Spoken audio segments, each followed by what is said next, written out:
Kau Ridwan T kau ni ada masalah apa sebenarnya? Kau baru bangun tidur ke ataupun kau sahur tadi lupa makan ubat? Ke kau nak tunjuk hero? Orang yang pijak atau orang yang hina tu bukan daripada kalangan politik pun. Tak ada kaitan dengan DAP pun yang kau pergi salahkan DAP ni dah. Kenapa? Kau salahkan DAP sebab kau kata tak ada Melayu daripada DAP yang sokong DAP ni, daripada parti DAP ni yang tak bersuara isu tu. Ada je. Ni MP Bangi Syarizan, YB Syarizan, ada je bersuara, kecam sekeras-kerasnya tindakan tu. Engkau yang tak ada. Engkau yang tak update apa-apa. Hari ni baru update. Semalam orang tu dah kena tangkap. Hari ni kau update, kau melalak, kau salahkan DAP. Apa masalah kau sebenarnya ni? Tu PN tu.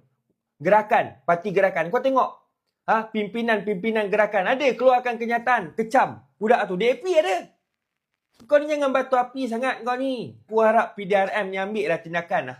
Ambil tindakan sebab dia ni memang kuat menghasut ni. Dia ni memang kuat menghasut. Orang lain semua bantah. Kita sebagai orang Islam ni kita bantah. Dia tak ada kaitan dengan politik pun. Ini dah keterlaluan dia ni. Apa masalah kau ni sikit-sikit DAP, sikit-sikit DAP? Kau ni adik-beradik kau DAP ke macam mana kau ni?